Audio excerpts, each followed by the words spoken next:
presentation that I am going to make before you is a part of the series of intercrop trials I conducted in Noni plantation in connection with a WNRF funded research project.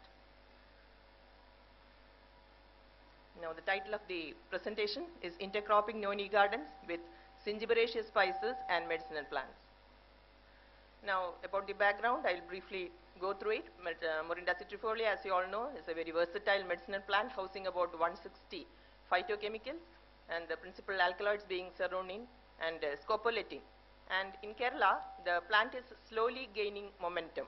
And in our state, there is a resurgence of traditional healthcare management, but the limited land availability, it's a very small state, so the limited land availability of Kerala is posing problems, so that monocropping of medicinal plants is not being done as it should be.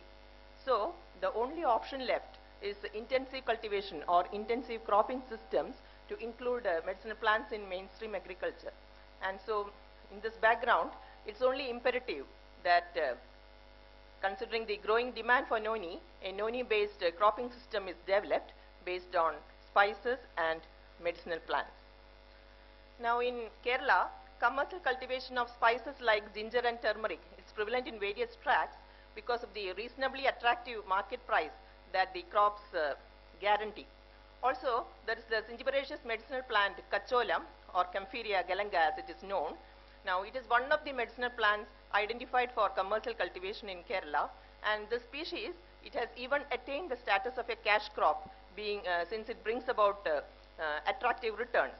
And also the suitability of these crops to withstand shade at various levels have been documented by and large by many workers including Manjunath and his associates in the year 1998.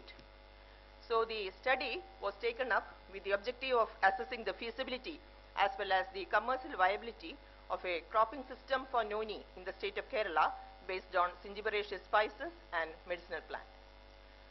Now the experiment was conducted at the noni farm owned by WNRF at Parlikad near Vadakkancheri in Thrissur, and the lab work was conducted at the Department of Plantation Crops and Spices, College of Horticulture during the period June 2013 to January 2014.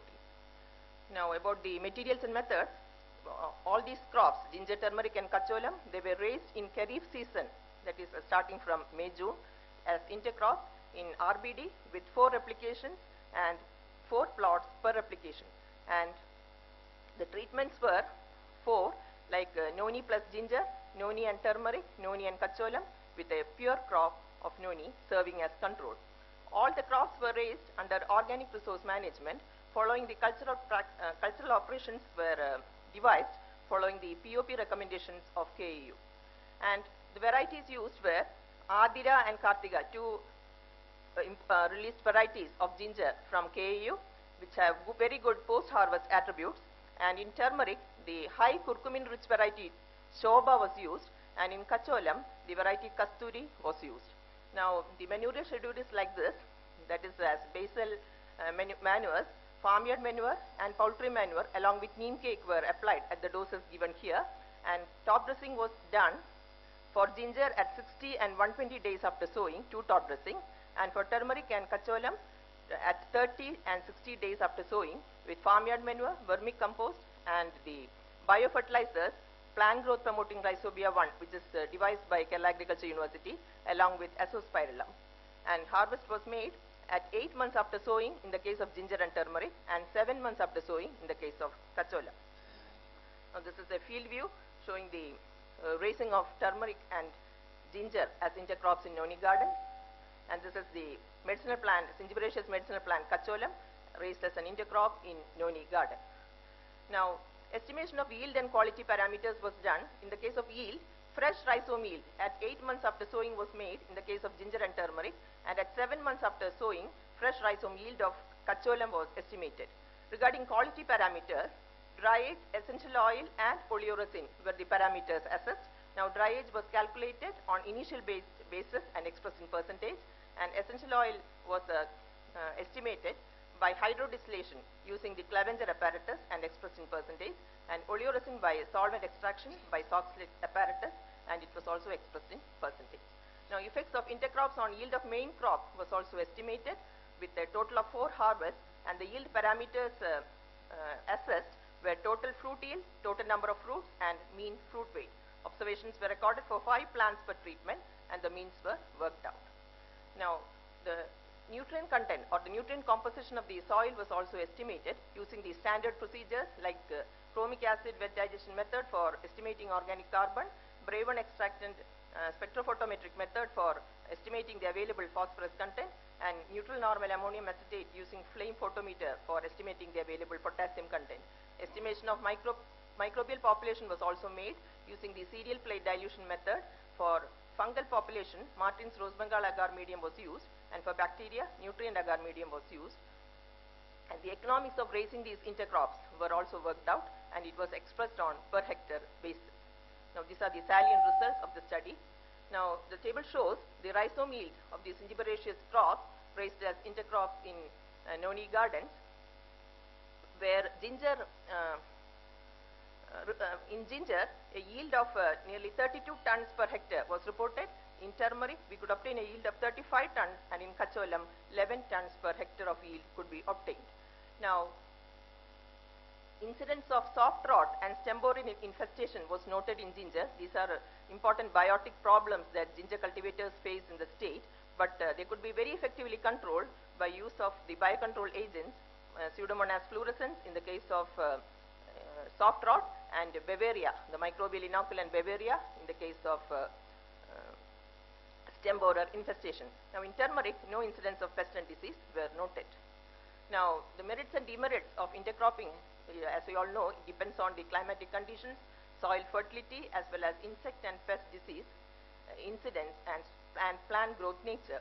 And in Noni, Peter 2007 has identified that it is a suitable crop to be grown in mixed cropping systems in association with coconut, fruits, and spices. In the case of ginger and turmeric also, its suitability as intercrop in various cropping systems of India has been well documented. For instance, in coconut gardens, they have been identified as remunerative intercrops with better yields and net returns under intensive management systems, as has been reported by Manjunath and his associates in the year 1998. Now, coming to the medicinal plant Kacholam, the Kacholam variety Kasturi, which was raised in this particular experiment, it registered impressive performance, and without any pests and disease, we could grow the crop, and its ability to withstand shade has been demonstrated in several studies, as in the case of Gangadharan and Menon, who reported that the levels of shade did not affect the vegetative growth as well as the fresh and dry rhizome yield of Kacholam. And that was also a similar observation by Maheshwarappa and his associates in 1998, wherein they reported that Kacholam performed better as an intercrop than as a sole crop. Now, this is a photograph showing the harvested fresh rhizomes of ginger, the variety Adira, then the curcumin-rich variety Shobha, and the Kacholam variety Kasturi. Now, regarding the quality parameters, assessment of quality parameters, ginger recorded a dry recovery percent of 20.4, turmeric 20, and Kacholam 31.55, with the respective essential oil yields being 3, 4, and 1.4%, and the respective oleoresin percentage being 6.4, 14.4, and 3.92%. And these are the quality parameters of the which are characteristics of the varieties grown. That is, in the case of Adira, the dry recovery of 21.6 is the standard value. In Shobha, it is 18.3, and in Kacholam, it is 32. So, if you compare that with the results that I obtained, we can see that the quality parameters of the respective varieties grown have been maintained without any significant reduction, which indicates the suitability of Noni gardens for raising these crops. Also, the quality parameters, which are chiefly varietal features, they may also be influenced by soil moisture content, crop maturity, as well as fertility status of the soil. Now, as I mentioned earlier, all the crops were raised under organic resource management, and even then we could register appreciable yield and quality parameters. Now, there are a number of reports confirming the favorable effect of organic nutrient resource management on ginger, as reported by Samanhudi and his associates in the year 2014, and in turmeric by Mishra in the year 2000. One important point I want to make here is the process of mulching that we normally do in the case of ginger and turmeric. So mulching with organic material that will go a long way in improving the vegetative growth and native nutrient efficiency, which ultimately result in higher yield. Also, another point is the application of poultry manure, which was weathered for 4 to 5 months, and then it was used mainly as basal manure, and it was highly beneficial in improving the performance of the intercrops, since the nutrient content of poultry manure is relatively higher, as has been reported by many workers. Actually, this may have compensated for the absence of chemical fertilizer application in these crops, which are actually very much nutrient demanding. Now, the influence of the intercrops on the yield of main crop was also worked out, wherein the Noini-ginger combination topped the list with 105 fruits and a mean fruit weight of 0.0226 kg. Now, there are a lot of reports wherein the favorable effect of intercrop on main crop yield has been reported in members of the Rubiaceae family like coffee. Now, as we all know, Noni is also a member of Rubiaceae family. So, intercropping coffee, also a Rubiaceae member with ginger and turmeric, that could stabilize yield advantages and gross economic return. Also, the interplant spacing of about 4 meters, that is normally permitted in Noni gardens, that will permit the growing of shallow-rooted seasonal crops as intercrops, and there will not be any competition, since Noni plants will have a well-defined defined taproot system, and the cingiberaceous crops, they are mostly shallow-rooted. So there will not be any competition for nutrients and water. But in the case, here it was seen that turmeric was rather soil nutrient exhaustive crop, as has been seen in the study. The content of major nutrients in the soil, as influenced by the intercrops, also show that turmeric recorded relatively low values for the content of organic carbon, available phosphorus, and available potassium content. And that has been reported by various other workers as well. The fungal and bacterial population, as influenced by intercrops, also show that they could be all these cingiberaceous intercrops could be grown without any significant reduction in the microbial population. Since ginger and turmeric are considered to be photosynthetically active crops, they may supply surplus sugars which provide food to the beneficial microbes in their vicinity.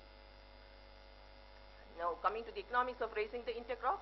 Now, in ginger, on per hectare basis, a profit of 1,78,000 could be generated. In turmeric, it was 58,000, and in kacholam, it was 4,15,888, making us to conclude that, considering the profit generated and enrichment of soil nutrients, ginger and kacholam could be grown as beneficial intercrops in Noni gardens, maintaining good yield of the main crop. Now, turmeric, though it was reasonably profitable, it was seen to be a soil nutrient exhaustive crop. That's all. Thank you. And I gratefully acknowledge the support, financial as well as administrative support rendered by WNRF and my own university, Kerala Agriculture University, for enabling me to complete the study. Thank you.